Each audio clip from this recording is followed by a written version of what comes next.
Dieu, viens sauver les Camerounais. Les Camerounais vont tous mourir un jour en de côté.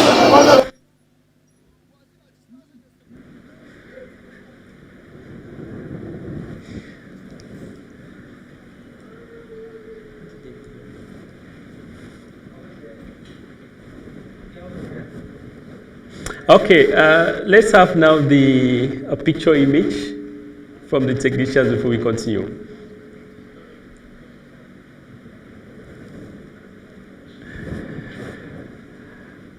Okay, now thank you very much to the technical department. Very well. And that's a projection which shows where coronavirus is rising and falling in the world. And of course, Cameroon is indicated there in a very red and of course a very long line in red, and shows a steady projection and of course a high rate of continuous infection rate in the country. Now let's come back in the studio. Thank you very much, our technicians. We very much appreciate that. And let's welcome our panelists here on the program. Let's begin with you, Dr. Ngwanyam. Thanks for joining us on the program. Oh, thanks, Luis. It's a pleasure to be here again, and the topics are very exciting. Yeah. Especially the echo. And off camera, we were talking about what we have to do to be up to speed, because there's a lot in it, and we'll try to examine it and see how we can brace up, so that we move ahead. We can from now say that what happened to us in Africa, French Africa, was not very good, and probably with this we should look forward to a brighter future, and then we should see what we should be doing. Otherwise, that change would have no meaning. Okay, that's of course very important. Now, before I introduce the other panelists, Doctor, you just watched the video there from Cameroon. That it's one of the junctions in Cameroon, showing very crowdy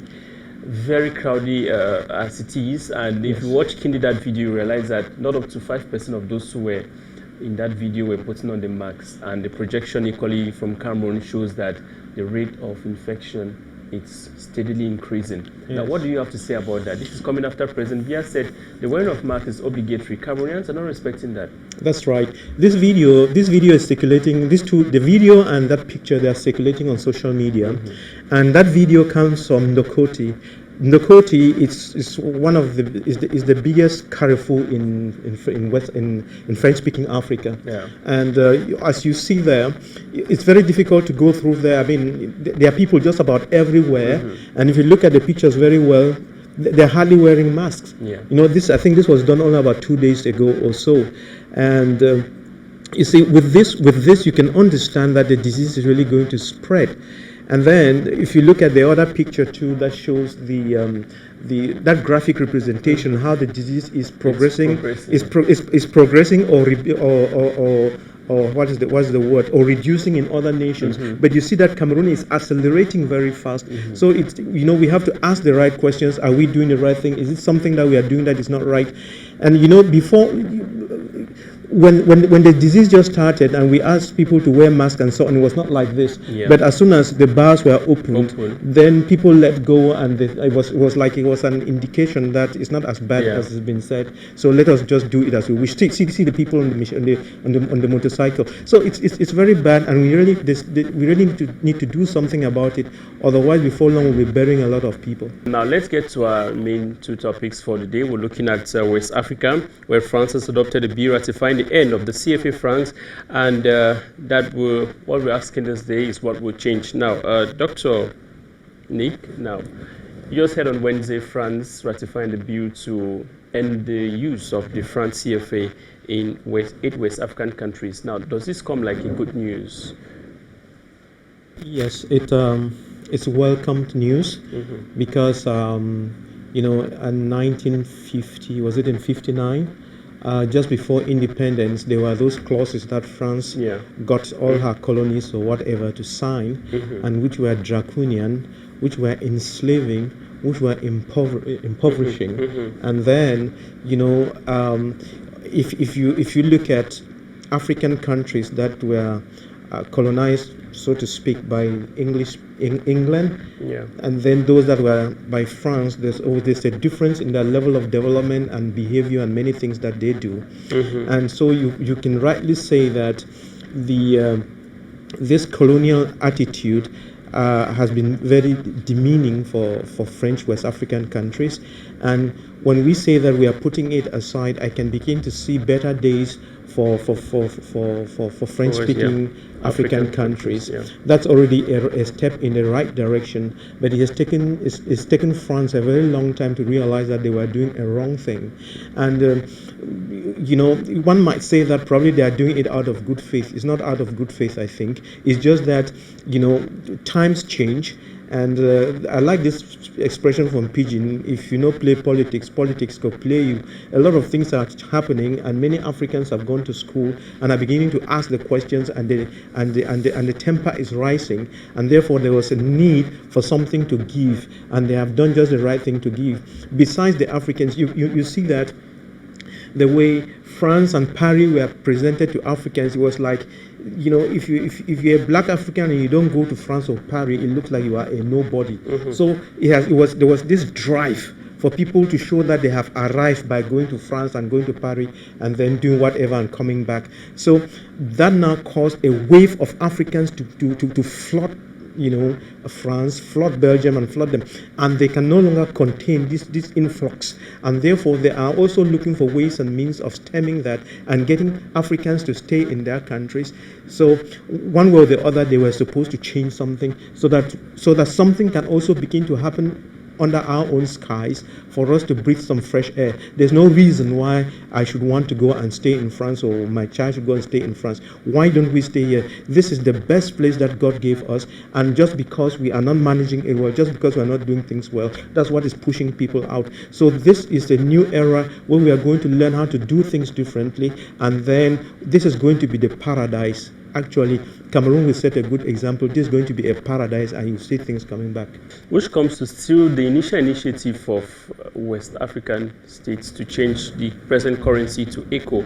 Now, France is coming with the help of Alassane Ouattara to push through with this other initiative of another name, ECO, which obviously is different from the initiative of the West African states.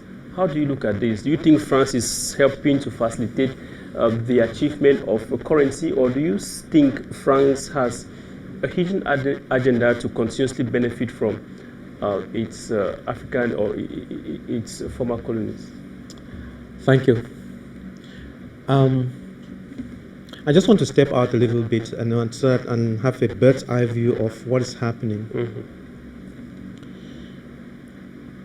The West African countries, including Ghana and Nigeria, wanted to have the ECO. Yeah.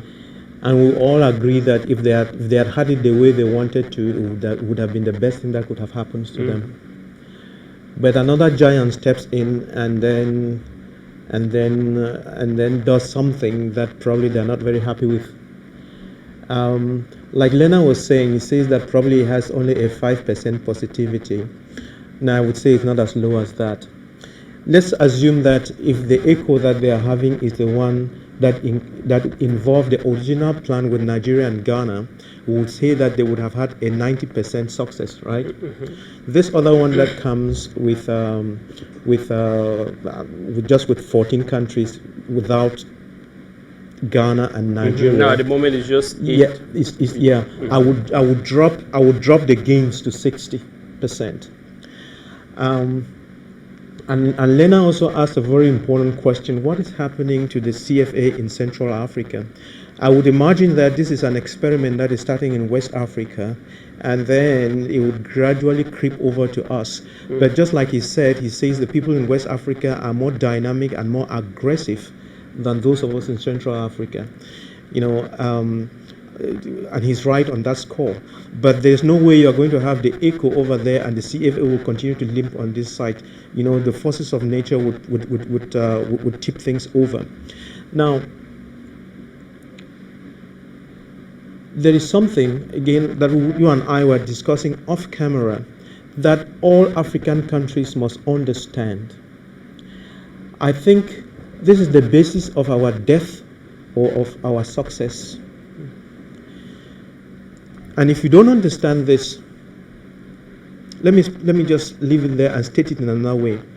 Let us suppose that the initial ECO that Nigeria was part of was agreed to by France, and they got it. All right? Yeah. And that they gave us the same echo here.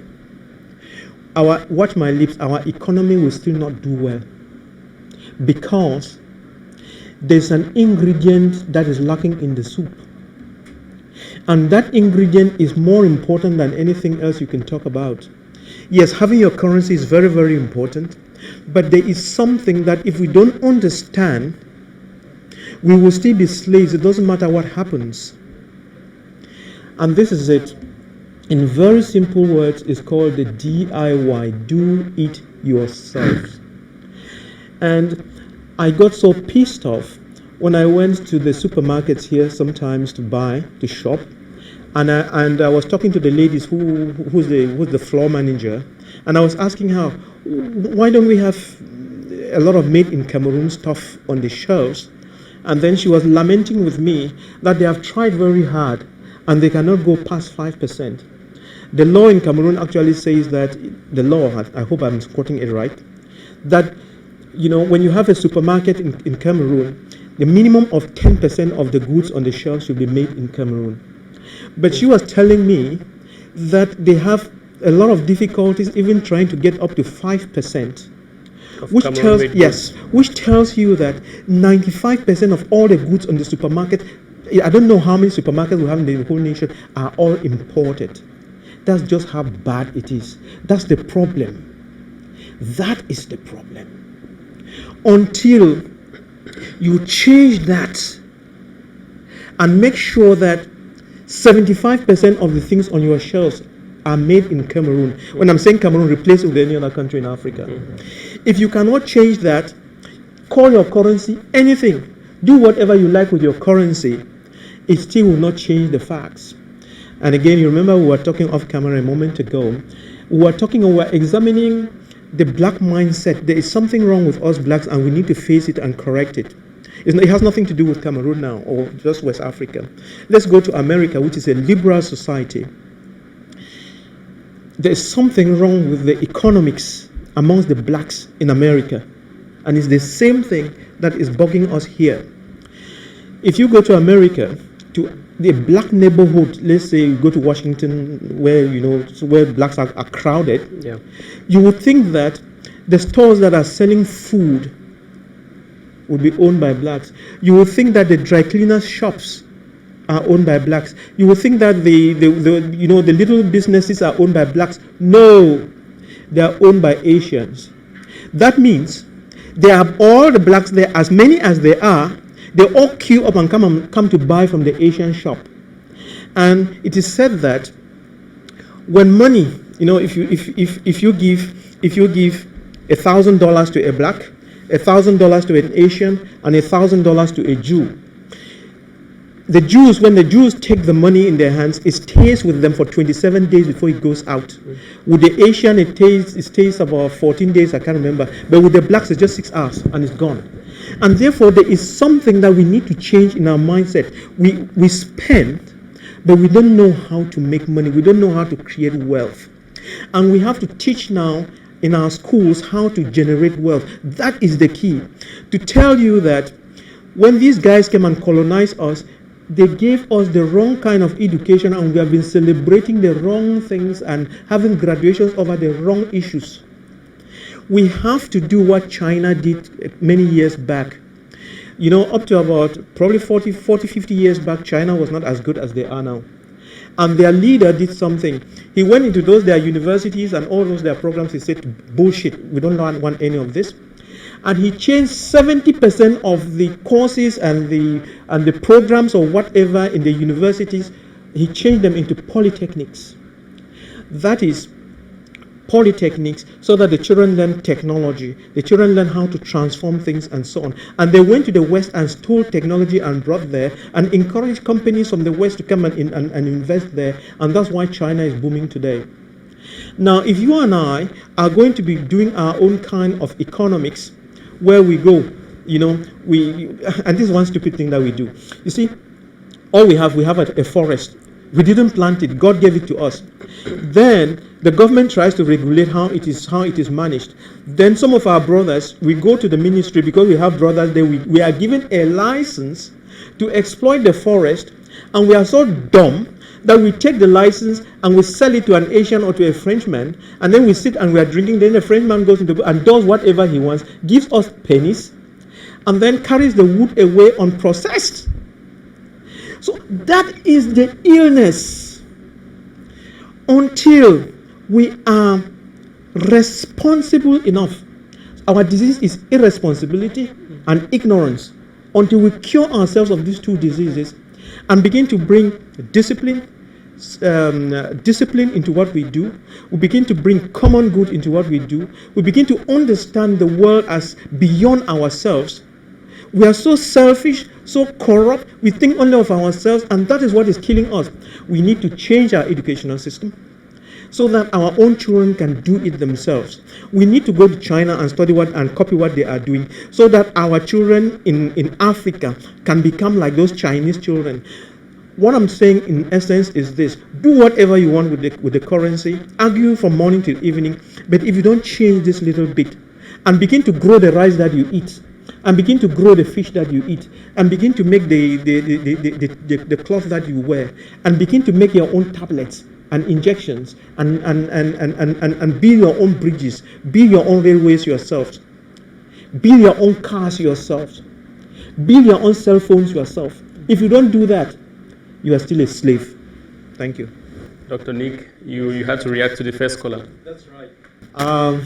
He was calling from the US, I suppose. From the US, yeah. Yeah, thank you very much. I like what he was saying.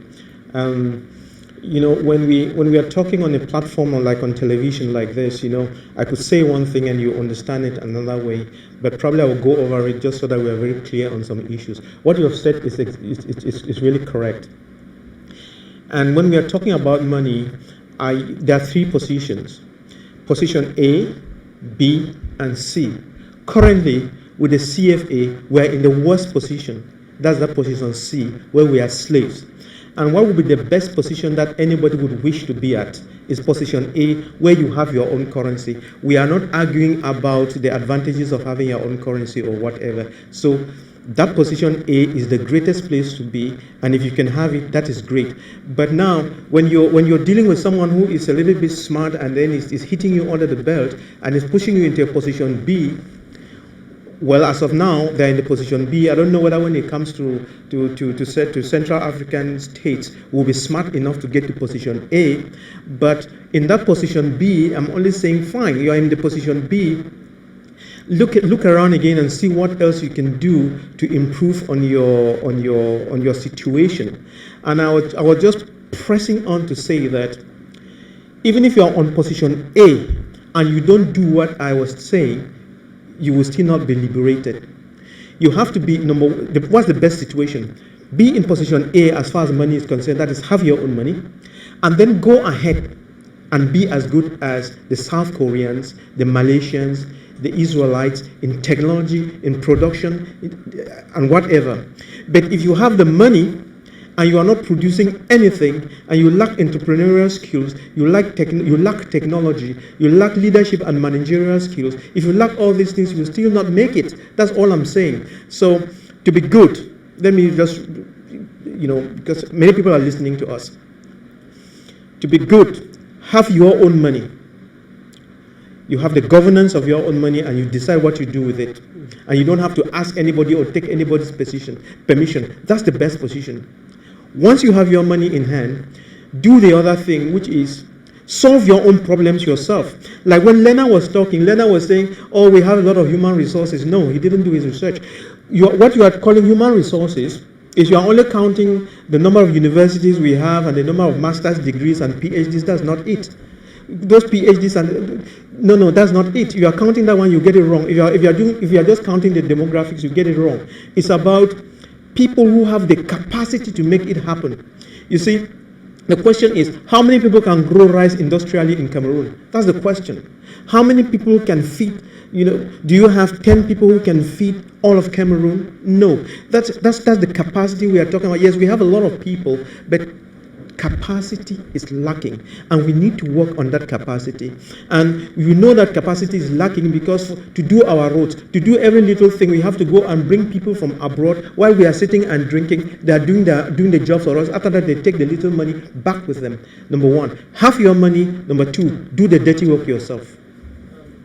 All right. This is coming from Salomenga. She says that Africa is ready. Yes. The system in place must encourage entrepreneurship. Correct. So when Fabrice is talking and Tessa is talking here, we are actually saying the same thing, but we are viewing the things from two different prisms. Fabrice, you see, when you're talking about the capacity, you are right. You're right. I'm talking about capacity too, I'm right. But I'm looking more at technological capacity, while you are looking at the will, the passion, the desire to do, the physical strength to go with that farm 3 times. But I'm thinking of how do we train our children to use machines to do what we used to labor and do, so as to improve production several times. So we are actually thinking the same.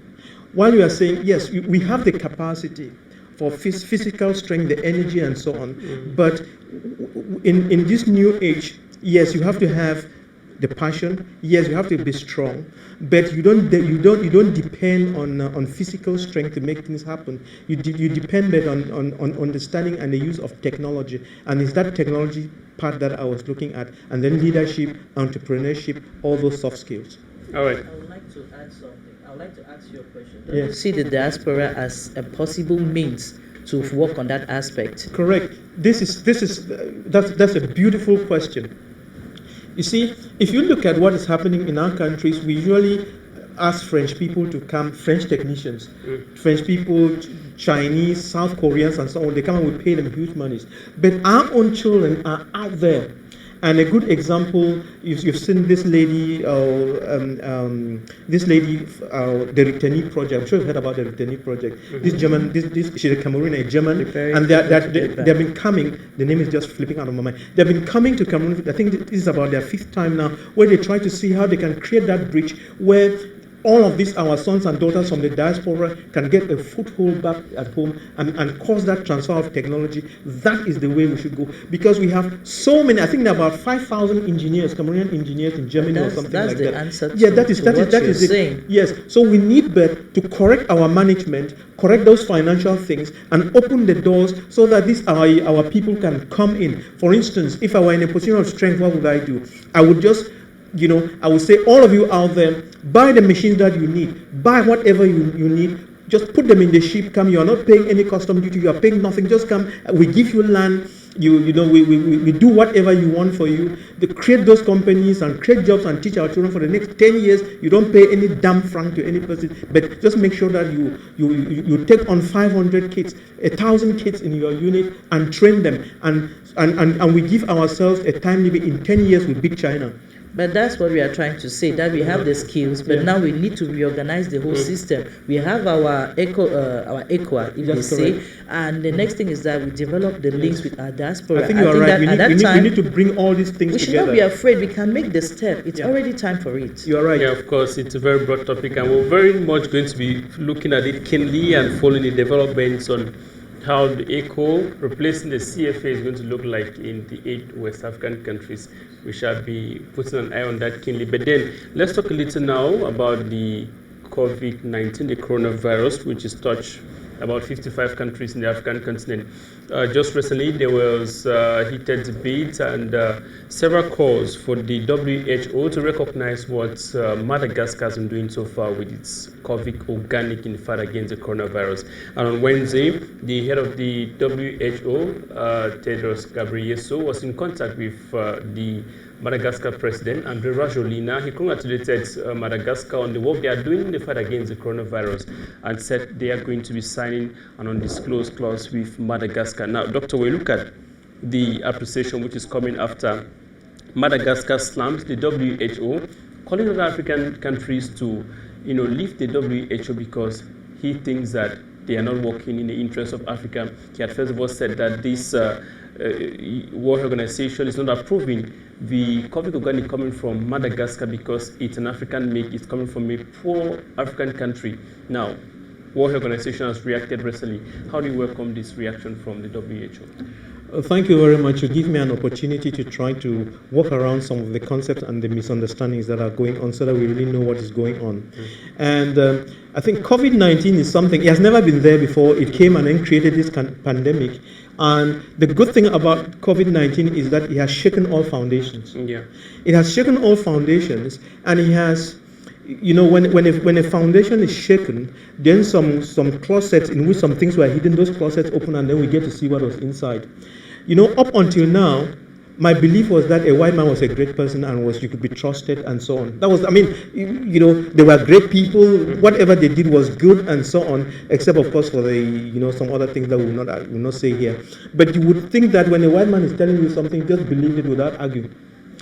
But when it turns out that we begin to, I mean, in Africa, we are kind of like just spectators in the sense that we didn't know about COVID-19, and we know that God created coronaviruses and He created us. We are living our life, and the coronaviruses are doing their own thing. But these white people, they go and take the coronavirus and try to modify it to kill Africans, to kill other people, and make money. What to do what with money? One doesn't understand. What are you doing with all that money? And when you hear the names that are mentioned in the media, they have so much money already. So they want more money. Do they want to go to the moon? Even if they wanted to go to the moon, now they still could go and leave people alone. So you begin to see there is greed, there is ego, there is a clash now of spirits, the spirit of good and the spirit of evil. And so with all these things now, there is a lot of doubts and you know, you no longer, that element of trust is gone, because I was looking at you were bringing vaccines to me, and I thought you were helping me, but you were injecting me HIV disease, you were injecting syphilis disease, you were doing things, you were giving me genetically modified food and saying it's going to help my hunger, but it looked like you had laced it with something. So we begin to step back now and watch this thing and say, these fellows are there's something. And if the intention was for them to make money, and then somebody is coming from Africa with something, they would of course first tell you that it's not good, because you are now blocking their initial plan. But that said, let us also understand that, you know, COVID-19 happens to be what it is. When it just started, you see there were a lot of apostles over there. Okay, we pray for you, we'll go away, do this, and then many other native doctors coming up with all sorts of concoctions, and that causes a lot of confusion. So it's not because somebody just said that I have this thing that cures that WHO will say it is okay. It has to go through some kind of a process. But I would imagine that by the time a president really steps up and says, this is what we've been doing so far, and we think you can look at this, then WHO says, okay, let us look at it. Given, of course, that I think the guy who heads WHO is from Ethiopia or somewhere. Yeah, he's an African too. So and then he's been nailed badly by President Donald Trump. So, you know, this give and take. So we get to a point where they say, okay, probably there's something in it. Let us really, instead of just rejecting it, let us look at it and see whether there's something in it that we can take away with us. And then for that to happen, they sign the non-disclosure agreement. What does that mean? So the government of Madagascar gives its product to WHO and says, take. But you and I, we have to agree that whatever components you discover in them, don't tell others about it. And then we have the what are those rights again? Those when you discover something, you have a patent. You have patent rights over it and so on. Otherwise, you know, if you didn't do that, these big pharmaceutical companies, they are very smart. When they go and get, because all of those pharmaceutical companies, don't be surprised that I've already bought samples of that product. Even the one Monseigneur Claire has here, they have bought all those things. They will take to their laboratories and try to identify the components. They can do it faster in 24 hours. They know everything that is inside there with the percentages and so on. Then all they need to do is to make sure that it is working. So if they do these things, they can go back in their laboratories and just make them and call them other different names and say, oh, we came out with something. So that is the kind of that's the agreement that they were signing. So it's a good thing. Madagascar, I was reading about it. Madagascar had the problem that their numbers of coronavirus cases are so small that doing their own clinical tests is a little bit tricky. So they are giving us results based on the few cases they have handled. But now WHO has the opportunity to test this on a wider group of people and tell us whether in reality this thing is working or not. Doctor, I want to thank you very much for coming. We hope to have you again. It's a situation that is developing, and we're still going to come back here to talk more on that, I think. But before we leave the studio, I just want to let everybody understand that COVID-19 is a new disease, and then even when it started, a lot of people, doctors, scientists thought this is the way it manifests itself. This is the way it kills. I'm talking about the pathophysiology, and a lot of people believe that we needed respirators to stay alive. And President Trump even ordered that so many respirators should be made for America. But it turns out that the issue is not really respirators, it's intravascular coagulation, which means the respirators are not as useful as we thought. Okay. So the disease is changing, and we ought to be following these trends. It's very important. All right.